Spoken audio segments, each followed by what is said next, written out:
Hello बच्चों, कैसे हो। Welcome back to my YouTube channel smart academy. और बच्चे, आज की जो क्लास है हमारी वो है व्याकरण की। ठीक है, हिंदी व्याकरण में क्लास नाइन्थ है, लेकिन ऑल क्लासों के लिए इम्पोर्टेंट है क्योंकि ये हम छोटी क्लासों से भी पढ़ते हैं, उपसर्ग और प्रत्यय। ठीक है, आज जो हमारा टॉपिक है वो है उपसर्ग और प्रत्यय, जिनको हम इंग्लिश में क्या बोलते हैं बेटा, सुफिक्स और प्रेफिक्स। ठीक है, तो आज हम इनको डिटेल में पढ़ने वाले हैं। आप लोग इंग्लिश में सुफिक्स और प्रेफिक्स पढ़ते हो, ये सारी चीज़ समझते हो। हिंदी में उपसर्ग प्रत्यय के नाम से जानते हो। जैसे आपने इंग्लिश में कोई अन सुफिक्स लिया और उससे आपने कुछ शब्द बनाने के लिए बोला तो आप फटाफट बना लोगे। ठीक है, अनहैप्पी, अनलेस, अनटिल, ठीक है, अनवांटेड। अगर आपको किसी प्रेफिक्स दिया कि आप नेस प्रेफिक्स से बना दो तो वीकनेस, स्मार्टनेस, ठीक है ना, तो ये सारी चीज़ें आप आसानी से बना लेते हो। आज हम इसी चीज़ को रिलेट करते हुए हिंदी के उपसर्ग और प्रत्यय पढ़ेंगे। ठीक है, तो सबसे पहले उपसर्ग की डेफिनेशन देखेंगे कि इसकी जो परिभाषा है वो हम कैसे बोलेंगे कि वे शब्दांश जो किसी शब्द के आरंभ में लगकर, वे शब्दांश जो किसी शब्द के आरंभ में लगकर उसका अर्थ बदल दें या उसमें एक नई विशेषता लाते हैं। ठीक है, तो उसको हम क्या कहते हैं, उपसर्ग कहते हैं। जैसे आप देख लो, वे शब्दांश जो किसी शब्द से पूर्व लगकर या आरंभ में लगकर नया शब्द बनाते हैं और उसके अर्थ में परिवर्तन कर देते हैं, वे उपसर्ग कहलाते हैं। अच्छा, उपसर्ग कितने प्रकार के होते हैं ये भी जानते हैं, लेकिन एक एग्जाम्पल देख लोगे कि जैसे मेरा उपसर्ग था, को उपसर्ग है। अब इससे मुझे कोई भी शब्द बनाना है, जैसे को, अगर मैंने पुत्र के आगे को लगा दिया तो पूरा शब्द मेरा क्या बन गया बेटा, कुपुत्र। ठीक है, अब पुत्र के आगे और भी हम उपसर्ग लगा के बना सकते हैं। जैसे आपने सु उपसर्ग से बनाना चाहा, सु जमा में पुत्र, तो क्या बन गया बेटा, सुपुत्र। ठीक, तो पुत्र था, अगर सु आगे वो शब्दांश लग गया, वो उपसर्ग लग गया, तो उसने इसकी क्या विशेषता बदल दी, उसको सुपुत्र। ठीक है, ये पॉजिटिव वे में, और कुपुत्र नेगेटिव वे में। ठीक है ना, तो ये चीज समझ आई आपको। अब उपसर्ग हिंदी भाषा में हमारे 3 प्रकार के उपसर्ग आते हैं, क्योंकि हिंदी भाषा में हमारा हिंदी और उर्दू और उसके बाद आपका संस्कृत, 3 तरह के शब्द यूज किए जाते हैं। ठीक है, तो उसमें आपके हिंदी भाषा में संस्कृत, हिंदी, उर्दू शब्दों की प्रधानता होती है, तीनों शब्दों की प्रधानता होती है।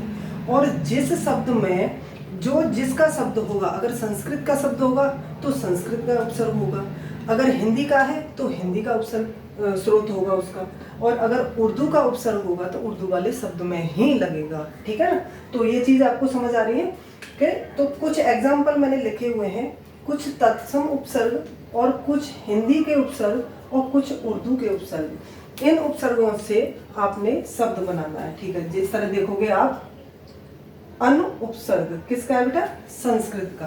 तत्सम यानी संस्कृत, जो शब्द संस्कृत से में यूज किए जाते हैं। अनु उपसर्ग से आपने कुछ शब्द बनाने हैं। तो अनुरूप, अगर रूप के आगे अनु लगाया तो क्या हो गया आपका, अनुरूप। अगर भव के आगे लगाया तो अनुभव, और अगर राग के आगे लगाया तो अनुराग। तो अनु उपसर्ग से हम एक से बहुत ज्यादा को कितने भी आप शब्द बना सकते हो। ठीक है, नेक्स्ट देखते हैं, अलम उपसर्ग से शब्द। अलम उपसर्ग, अलंकार, अलंकरण। ठीक है, अलम जनाम में कार होता है, उसको बोलते हैं हम अलंकार, और इसमें कौन सा उपसर्ग है, ये अलम उपसर्ग है। अगला देखते हैं, उत उपसर्ग से। तो उत उपसर्ग से क्या बनाओगे बेटे, उत्कर्ष, उत्थान, उन्नयन। ठीक है, देखते चलोगे, समझते चलोगे, बहुत इजी टॉपिक है, बहुत अच्छे से समझ आएगा। अब सत उपसर्ग से शब्द बनाओ, सज्जन, क्योंकि सत जमा में जन, सज्जन। ठीक है, सत है लेकिन त किस में चेंज हो गया, ज में। सदगति तो किस में, द में। सत्पुरुष, ठीक है, सत से सज्जन, सदगति और सत्पुरुष। ठीक है, ये समझ आए। कुछ ही एग्जाम्पल मैंने दिए हैं, ये बहुत सारे एग्जाम्पल होते हैं। आपने कोई भी व्याकरण की बुक खोलना और उसमें से सारे जितने भी उपसर्ग हैं वो सारे शब्द रीड आउट करना है, ठीक है ना।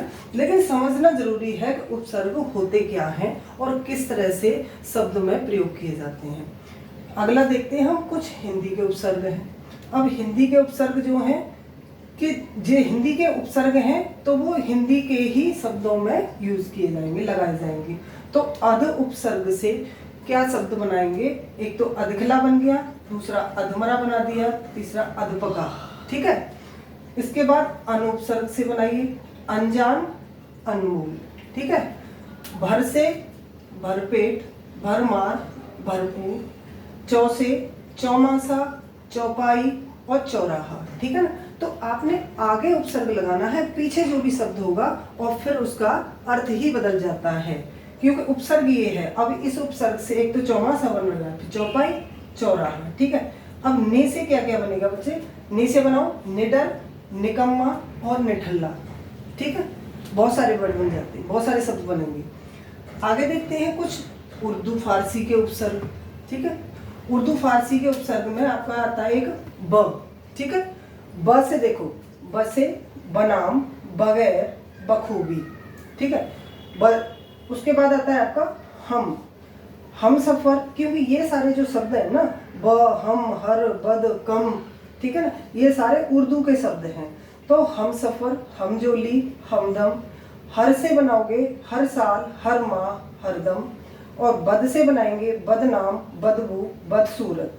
कम से कमजोर, कम अकल और कम वक्त। अपने आप ही समझ आते हैं। अगर आपको उपसर्ग दिया होता है, आपको बोला होता है कि इससे आपने कुछ शब्द बनाएंगे, तो आपके दिमाग में अपने आप ही शब्द आ जाएंगे। और कितना जरूर समझना है आपको कि तत्सम उपसर्ग है या हिंदी उपसर्ग है और या उर्दू फारसी के उपसर्ग है।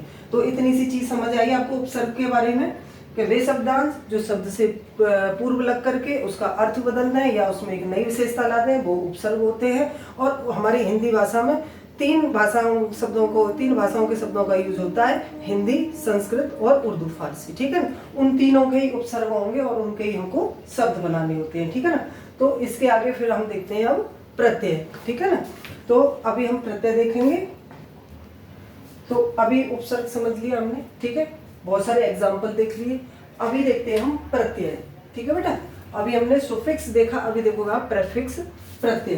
प्रत्यय की पहले डेफिनेशन देख लेते हैं कि वे शब्दांश जो शब्द के अंत में लग करके नए शब्दों का निर्माण करें या उनके अर्थ में परिवर्तन कर दें, उनको हम क्या कहते हैं बेटे, प्रत्यय कहते हैं, ठीक है ना। तो अब जो उपसर्ग कहाँ लग रहा था, शब्द से पहले। प्रत्यय कहाँ लग रहा है, शब्द के बाद में। जैसे एक एग्जांपल देखोगे कि भूख जमा में आ, अब इसमें प्रत्यय कौन सा है, आ। अब आ प्रत्यय से आप कितने वर्ड बना सकते हो, जैसे भूख जमा में आ तो क्या बन गया, भूखा, ठीक है। सूख जमा में आ, सूखा। तो इस तरह से हम बहुत सारे शब्द बना सकते हैं। तो प्रत्यय हमारा इसमें कौन सा है, आ प्रत्यय है। अच्छे से समझते चलोगे जो उपसर्ग थे उसमें जो शब्दांश है वो शब्द से पहले लगते हैं, और जो प्रत्यय है उसमें जो शब्दांश है वो शब्द के बाद में लगते हैं और एक नया अर्थ देते हैं और नए शब्दों का निर्माण करते हैं, ठीक है ना। अब प्रत्यय कितने प्रकार के होते हैं, सबसे पहले ये देखोगे प्रत्यय दो प्रकार के होते हैं। एक तो होता है हमारा कृत प्रत्यय और दूसरे होता है हमारा तद्धित प्रत्यय, ठीक है। तो पहले कृत प्रत्यय देख लेते हैं कि कृत प्रत्यय क्या है और किन के साथ लगते हैं। तो जो कृत प्रत्यय होगा हमारा, कि वो प्रत्यय जो क्रिया की मूल धातु के साथ लगते हैं उन्हें हम कृत प्रत्यय कहते हैं। मूल धातु मतलब क्रिया के साथ लगते हैं, उनको हम क्या कहते हैं, कृत प्रत्यय कहते हैं। अब इसमें भी हिंदी के प्रत्यय और उर्दू के प्रत्यय और संस्कृत के प्रत्यय, इसी तरह जैसे उपसर्ग थे ना आपके तीन भाषाओं के, उसी तरह इसमें प्रत्यय भी है। तो मैंने दो के लिखे हैं। हिंदी में देखोगे आप, हिंदी का है एक अंत प्रत्यय, ठीक है। तो अंत प्रत्यय से बनाइए आप शब्द। अंत से बनाए अपने रटन, गणन, मनंत, बहुत सारे बना सकते हो आप, ठीक है। आगे देखोगे आप आई से कौन कौन से बनाओगे, आई प्रत्यय लगा करके लिखाई, पढ़ाई, कमाई, पिटाई, चढ़ाई, ठीक है, बहुत सारे बन जाते हैं, ठीक है। मिठाई जो भी है। आहट से कौन कौन से शब्द बनेंगे हमारे आहट प्रत्यय लगा करके? चिल्लाहट, मुस्कुराहट, घबराहट, ठीक है ना। उसके बाद औती, औती से बनाइए मनौती, फिरौती, ठीक है। तो इस तरह से जो हमारे पास प्रत्यय आते जाएंगे और वे हम अपने नए नए शब्द बनाते जाएंगे। ये थे आपके हिंदी के प्रत्यय। किस में आ रहे हैं? आपके कृत प्रत्यय में। दूसरे आपके संस्कृत के प्रत्यय कुछ। तो अन प्रत्यय से आपने क्या बनाया बच्चे? गमन, चलन और करण, ठीक है। अनीय प्रत्यय से बनाइए। अनीय प्रत्यय से गोपनीय, पठनीय, लेखनीय, बहुत सारे शब्द बना सकते हो। व्यय से बनाइए। व्यय से कर्तव्य, गतव्य, मतव्य। क प्रत्यय से सेवक, पाठक, गायक, लेखक, जो मतलब प्रत्यय क आए पीछे, ठीक है। उसके बाद देखते हैं इस्त प्रत्यय थे गृहस्थ, स्वस्थ और दूरस्थ, ठीक है। इसमें इतना ज्यादा कुछ भी समझने को नहीं है, सिर्फ आपने डेफिनेशन का ध्यान रखना है कि उपसर्ग में शब्दांश शब्द से पहले लगेगा और प्रत्यय में पीछे लगेगा, और जो प्रत्यय हमारे पास दिए जाएंगे उससे हम नए नए शब्द बनाएंगे, ठीक है। तो अभी हमने पढ़ा आपके कृत प्रत्यय। क्या पढ़ा? कृत प्रत्यय। अभी देखते हैं हम तद्दत प्रत्यय। तो अभी कृत प्रत्यय के बारे में देखा। अभी देख प्रत्यय कितने प्रकार के बताए मैंने? 2 प्रकार के, कृत प्रत्यय और तद्दत प्रत्यय। कृत प्रत्यय किसके साथ लगते हैं? क्रिया और धातु रूपों के साथ। अब पढ़ते हैं हम तद्दत प्रत्यय। तो तद्दत प्रत्यय के बारे में जानोगे कि तद्दत प्रत्यय किसके साथ लगते हैं? कि जो प्रत्यय क्रिया धातु के रूपों को छोड़कर, क्योंकि क्रिया धातु के रूपों में कौन से लगते हैं? कृत प्रत्यय। जो प्रत्यय क्रिया धातु के रूपों को छोड़कर अन्य शब्दों जैसे संज्ञा या सर्वनाम, संज्ञा या सर्वनाम आदि के साथ लग करके नए शब्द बनाते हैं, वो तद्दत प्रत्यय कहलाते हैं। इजीली समझ पाओगे। कृत प्रत्यय क्रिया धातु शब्दों के साथ और तद्दत प्रत्यय संज्ञा और सर्वनामों के साथ, ठीक है ना। तो इतना आपको समझ आया होगा। उनको हम क्या कहते हैं? तद्दत प्रत्यय कहलाते हैं। अब इसमें कुछ एग्जाम्पल देखिए कि हिंदी के तद्दत प्रत्यय, ठीक है। हिंदी के, संस्कृत के, उर्दू के, तीनों लैंग्वेज में आते हैं। अब हिंदी के जो तद्दत प्रत्यय उनमें जैसे कि एग्जाम्पल देख लीजिए कि ई प्रत्यय दिया हुआ है, तो उससे ई उपसर्ग से प्रत्यय से आपने शब्द बनाता आता है। तो पंजाब जमा में ई, तो क्या बन गया?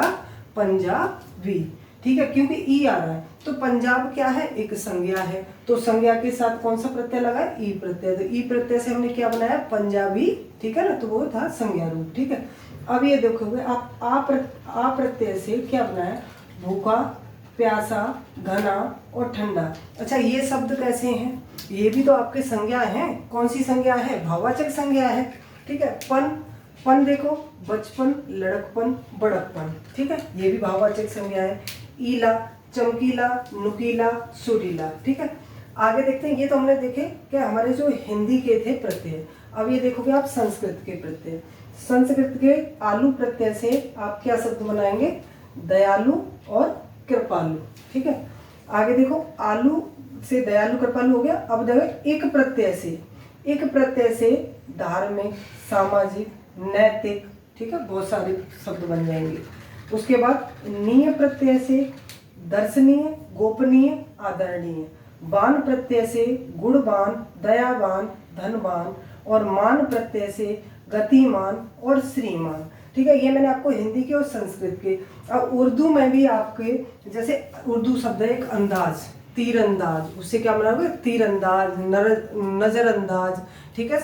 और उसमें एक आना, मेहनताना, ठीक है, भुगताना, इस तरह से जुर्माना, रोजाना, वो उर्दू के शब्द हैं आपको, ठीक है। तो उर्दू के तो अपने आप ही समझ आ जाते हैं कि ये शब्द उर्दू वाले हैं, ठीक है। तो ये चीज़ आपको समझ आई होगी कि उपसर्ग और प्रत्यय इस वीडियो में आपके अच्छी तरह से क्लियर हो गए होंगे, ठीक है। ये सारी क्लासों के लिए, 9th क्लास तो है लेकिन ये ऑल क्लासेस के लिए है। तो ये आपको कैसे लगे, और आप एक बार स्क्रीनशॉट भी ले सकते हैं कि पूरा आप एक दोबारा से पढ़ सको, इसको रीड आउट कर सको, उपसर्ग प्रत्यय। और आपको विद एग्जाम्पल दिया, और एग्जाम्पल बहुत सारे होते हैं, कोई भी बुक उठाओ और उसमें से बहुत सारे एग्जाम्पल पढ़ो, उपसर्ग प्रत्यय सारे, कभी भी गलती नहीं होगी कुछ भी पहचानने में, ठीक है। तो आपको वीडियो कैसा लगा? अगर वीडियो अच्छा लगा है तो चैनल को सब्सक्राइब कीजिए और वीडियो को लाइक एंड शेयर कीजिए। Thank you and have a nice day.